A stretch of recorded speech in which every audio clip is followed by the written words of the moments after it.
Assalamualaikum warahmatullahi wabarakatuh. Yang terhormat kepada Ibu Erlinda Sholihah, SEMM, selaku dosen pengampu mata kuliah pengantar manajemen.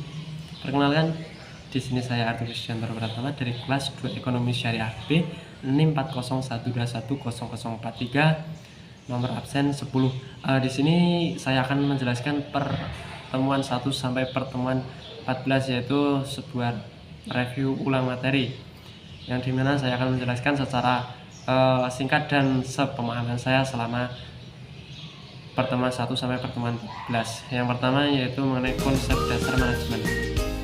Apakah itu konsep dasar manajemen? Adalah sebuah proses perencanaan perorganisasian, pengarahan dan pengawasan usaha-usaha para anggota organisasi dan penggunaan sumber daya organisasi lain agar tercapai tujuan organisasi yang telah ditetapkan. Kemudian terdapat di sini 5 fungsi manajemen. Yang pertama planning, yang kedua organizing, yang ketiga starting, yang keempat direction, yang kelima controlling.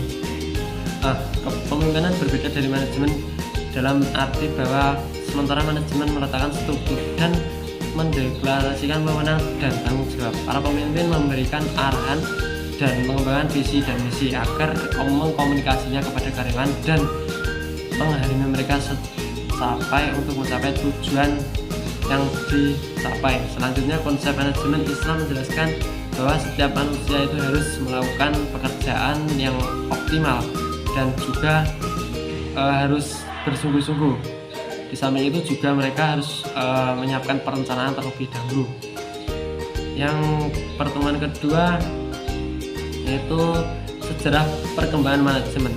Ada teori-teori pemikiran ilmu manajemen meliputi yang pertama perspektif manajemen klasik, yang kedua perspektif manajemen perilaku, yang ketiga perspektif manajemen kuantitatif, yang keempat perspektif manajemen kontemporer. Nah, yang selanjutnya teori manajemen klasik yang menggunakan manajemen ilmiah atau statistik, yaitu Hendrik Wilson, Taylor, Frank Gilbert, Lillian Gilbert, Harry E. Gons, Harrison, Emerson. Yang pertemuan ketiga ini tentang teori organisasi. Apakah itu teori organisasi? Teori organisasi adalah teori yang berusaha menerangkan bagaimana organisasi dan di dalam organisasi itu berperilaku dalam berbagai struktur organisasi, budaya, dan lingkungan untuk mencapai tujuan. Adapun unsur-unsur pembentukan organisasi meliputi sebagai berikut: terdiri dari sekelompok orang, memiliki tujuan yang jelas, adanya kerjasama, memiliki peraturan, memiliki tempat yang digunakan untuk berkumpul, memiliki modal untuk mengembangkan organisasi. Ada juga bentuk organisasi antara lain organisasi garis, organisasi staf, organisasi fungsional. Manajer dengan manajer, seseorang pemimpin organisasi atau manajer bidang usaha harus memiliki kemampuan manajerial yang bagus dalam mengatur organisasi dan melihat peluang-peluang di mana suatu lingkungan agar bidang usaha tersebut bertahan dan terus berkembang. Nah, di sini harus ada teori organisasi untuk agar berkembangnya sebuah perusahaan tersebut. Yang pertemuan keempat membahas tentang kegiatan manajemen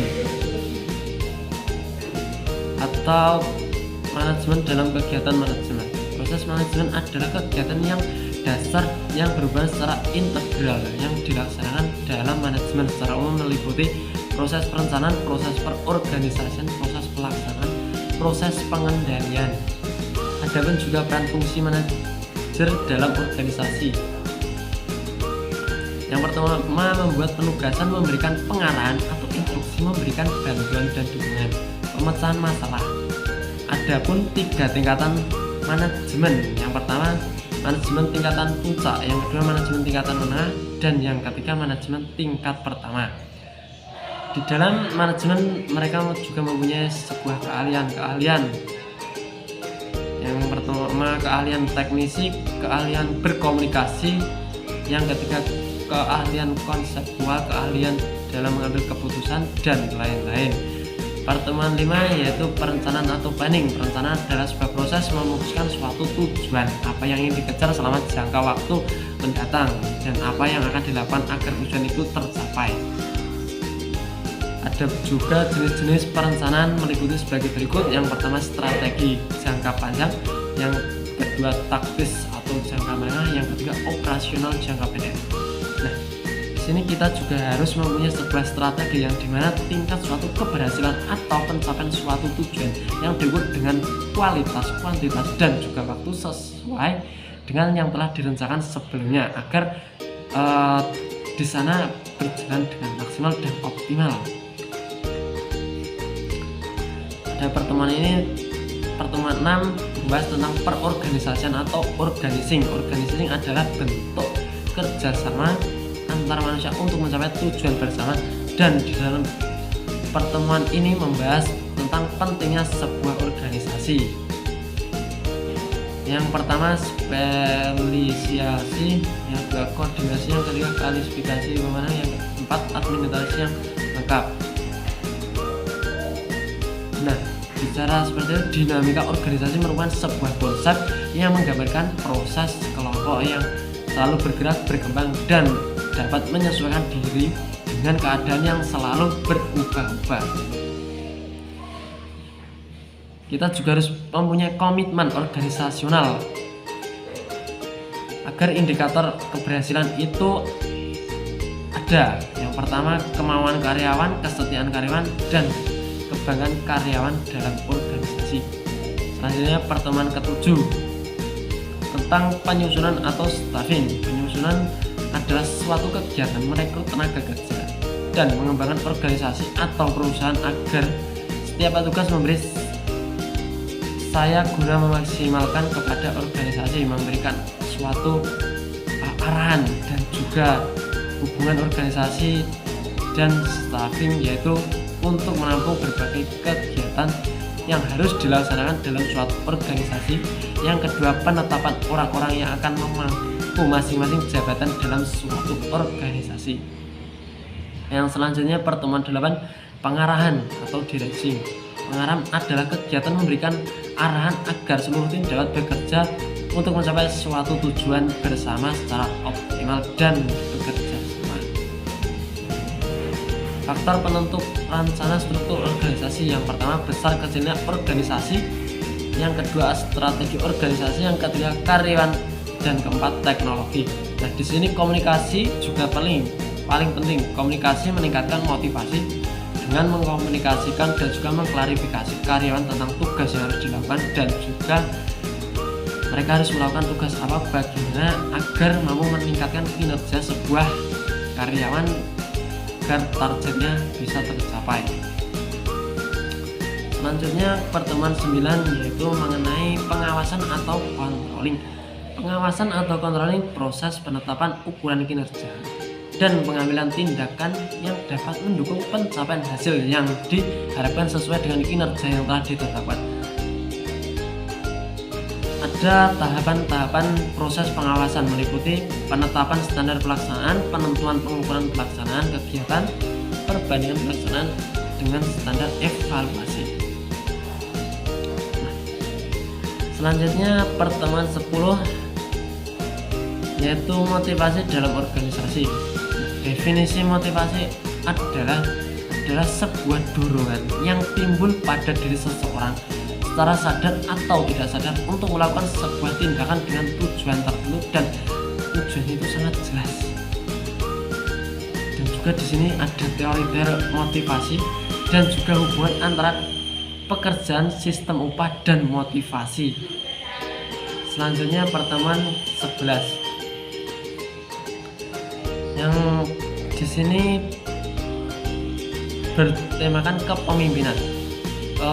Dalam organisasi mencakup tentang keberanian, pengabdian, dan juga bermimpi untuk mewujudkan harapan atau tujuan. Kepemimpinan ini di dalam organisasi itu sendiri tidak terlepas dari kepercayaan diri dan pengambilan keputusan. Nah, tipe-tipe dari kepemimpinan itu, yang pertama adalah karismatik, yang kedua transaksional, dan tiga transformatif. Selanjutnya pertemuan 12 membahas tentang komunikasi dalam organisasi, yaitu proses penciptaan dan saling tukar-menukar proses dalam satu jaringan hubungan. Fungsi komunikasi dalam organisasi ini adalah untuk memperoleh informasi mengenai lingkungan kinerja, dan cara bertindak terhadap lingkungan organisasi itu agar bisa berkoordinasi dengan dan terkoordinasi. Jenis-jenis komunikasi formal dan informal, komunikasi terarah, komunikasi internal dan eksternal, komunikasi lisan dan tertulis.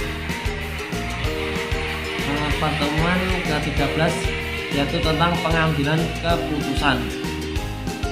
Teori-teori pengambilan keputusan. Yang pertama ada teori rasional komparasif, yang kedua teori instrumental, yang ketiga teori pengamatan terpadu, dan metode pengambilan keputusan yaitu ada 4.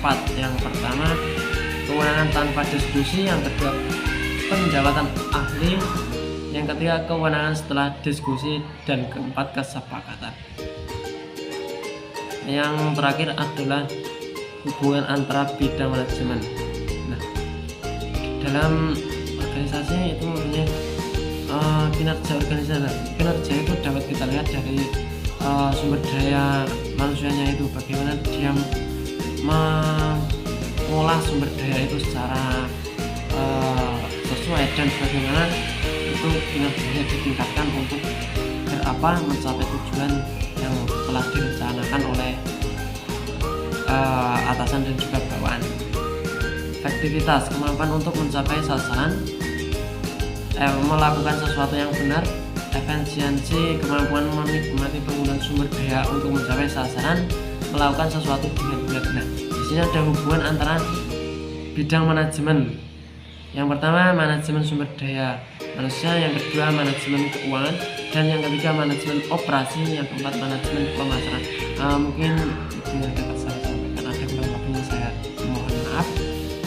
Akhiran bila wassalamualaikum warahmatullahi wabarakatuh.